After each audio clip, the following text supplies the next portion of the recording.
need to keep it or cut it. So, Billy, your dream, let's kick this off. Starting off, we have Darnell Mooney. Are we keeping him or are we cutting him? I own Darnell Mooney in multiple leagues because I tried to steal him from Mike, and so far it's been He's a my damn guy. good. Yeah, He's a my guy. yeah. Mike usually hits on his my guys, and this guy striking out left and right. I'm giving him till week 4 this week against the Giants. If he doesn't produce here, he's dead to me. Dead. Joe Green. Yeah, if there's something better, he's gone. To me, I just don't think you're going to see their offense evolve much more this season. I think the better question is going to end up being who's the quarterback of the Bears next year, because it's been really bad for Justin Fields. And I was someone who's really high on him coming out of college, but he looks like a disaster when it comes to passing the football. So if there's something better, I'll cut him. But if not, I'll hold on for another week and hope I could sell him off of a big game. Mike, what do you think? I'm cutting him. I think if you put Mooney on a team with a number 1 wide receiver, I think that he can excel. But Robinson is gone, and now there's like nobody there to cover anybody else but him. So there's no point in keeping him. Doesn't matter if he's going against the Giants. It's more than just Robinson being gone. Like I mean, Fields is being bad. There's nobody there to protect. Like Dante Pettis is your wide receiver too. Like, why are we even covering anybody but Mooney? So I really wish I had looked at his splits last year, Mooney's, with Andy Dalton versus Justin Fields. That was something I didn't look at enough because, obviously Mooney had 1,000 yards last year. I'd love to see how many of those came from Andy Dalton. Yeah. Next up. No, go ahead. I'm done. No ums. The next stop is Darnell Mooney. We just did Darnell Mooney. I mean, Real sorry, good, Elijah Moore. Real good. They both start with an M. You guys supposed to separate it like that. Let's kick it off, Mike. Let's kick it off. Elijah Moore, wide receiver for the Jets. Mike, you start.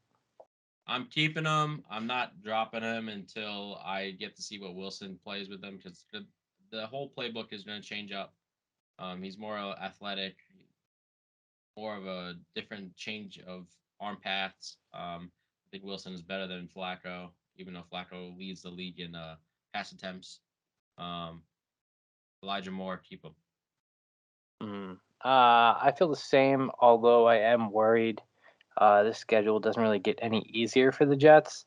They have Pittsburgh, is somewhat easy, but then they have Miami, Green Bay, Denver, New England, Buffalo, New England, Chicago. Like, it's not great. He's getting the targets. He's just not catching the football. He had 10 targets last year. He's always last week. I'm sorry, but he's always on the field.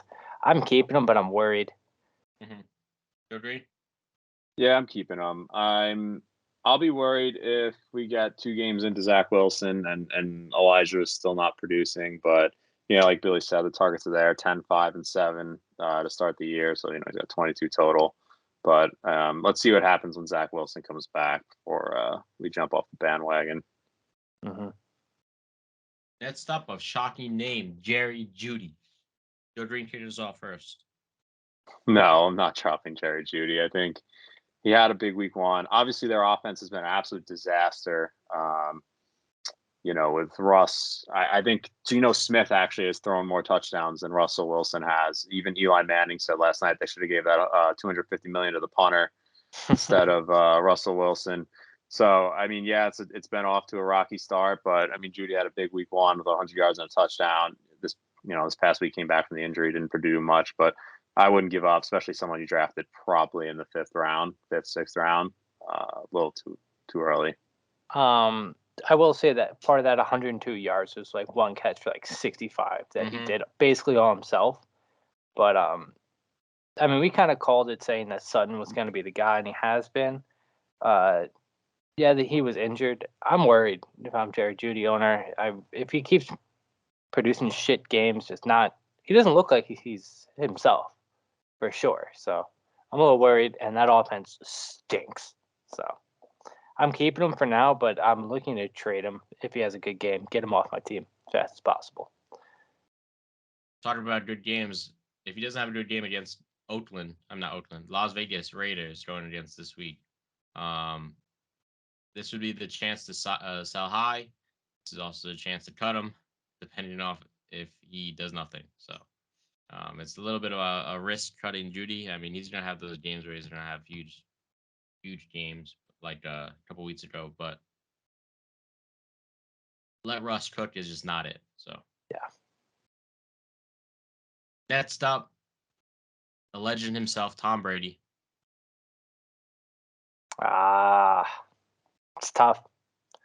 It had 0 wide receivers last week. 0.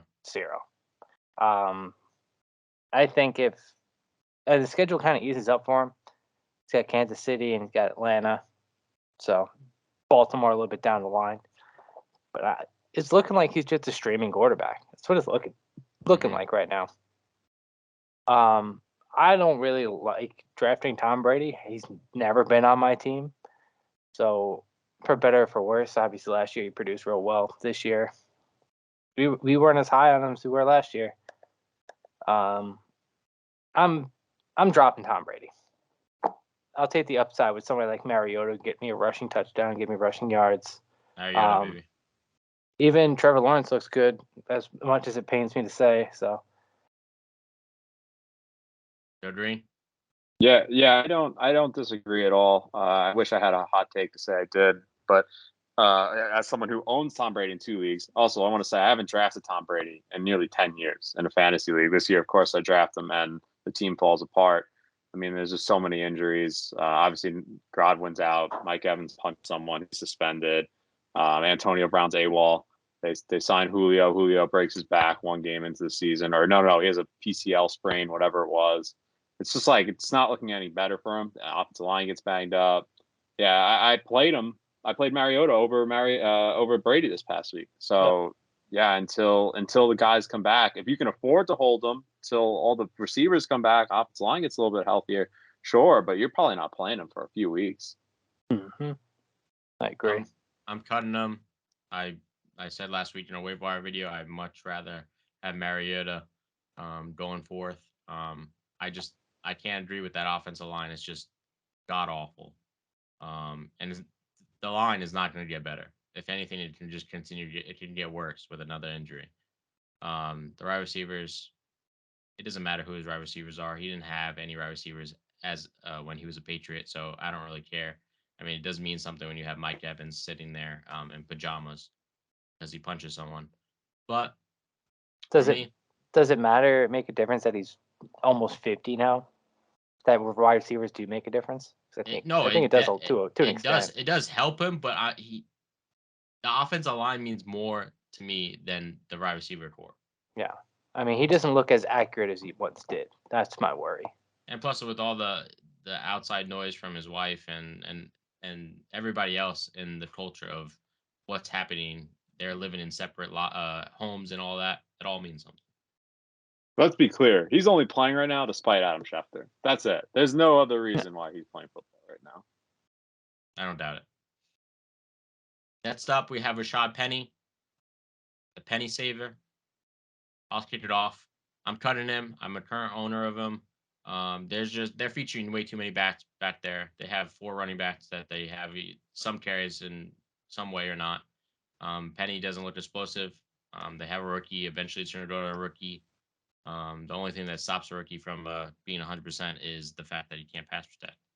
And they play They play down most of the time. Seahawks. They're going to be a bad offensive team. So I'm cutting them. I'm cutting him as well. I thought he'd see more targets, and he's just not. He's never really gonna rush super efficiently, especially behind that O line.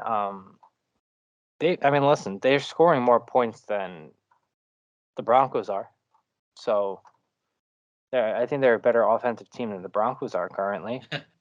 But hasn't been on the field more than 70% of the time yet this season. Hasn't had more than 14 carries. I'm cutting him. No touchdowns. I'm cutting him. This was my problem with him all offseason when we talked about Rashad Penny.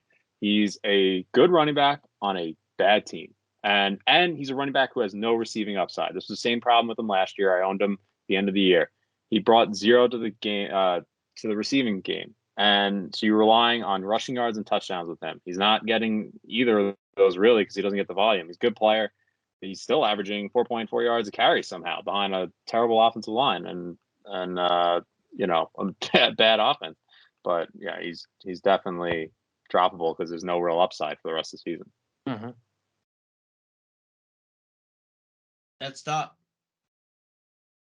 Joe Green's favorite rookie wide receiver coming out of the draft, Treylon Burks. Kick us off, Billy. I want to cut him. Thankfully, I don't own him to have to make this decision. The only thing that's kind of holding me back is he was on the field more times than he was the whole season so far. You know, he took 69% of snaps, but he only got 2 targets. Don't love that.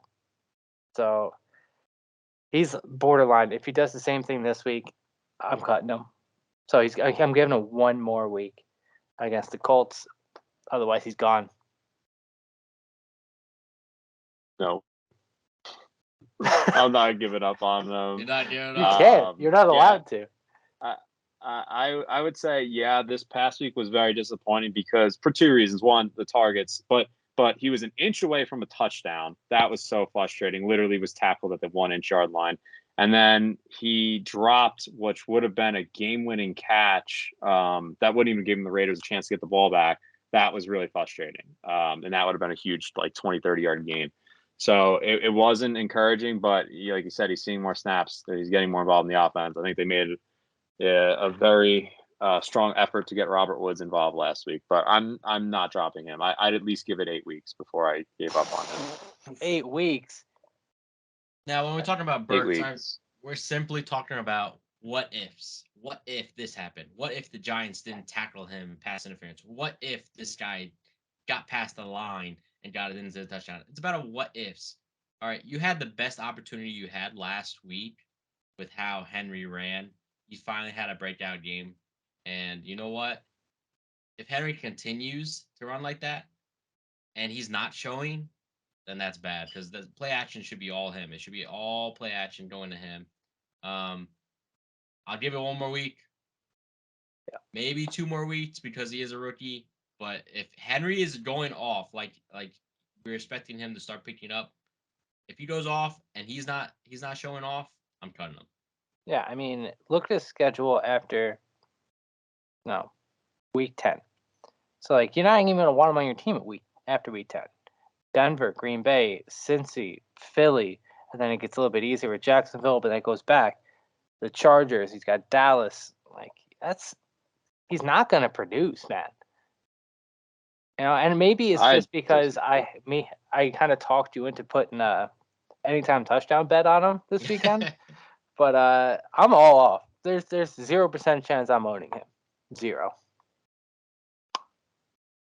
We'll see. I'm not giving up. The matchups don't matter to me. They really don't. Unless you're playing. Matters. Oh, okay. No, when it comes to wide receivers, look, everyone's talking about Stephon Diggs week 1 going against Jalen Ramsey.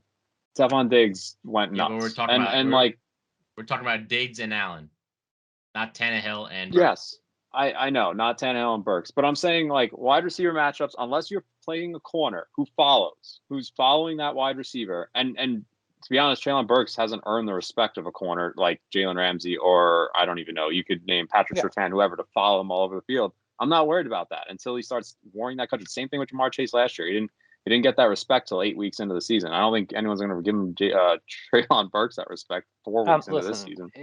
At some point, it does matter who's on the defense because overall defense. Me and Mike both been fucked by Justin Jefferson in fantasy in the past 2 weeks, just giving us 2 losses.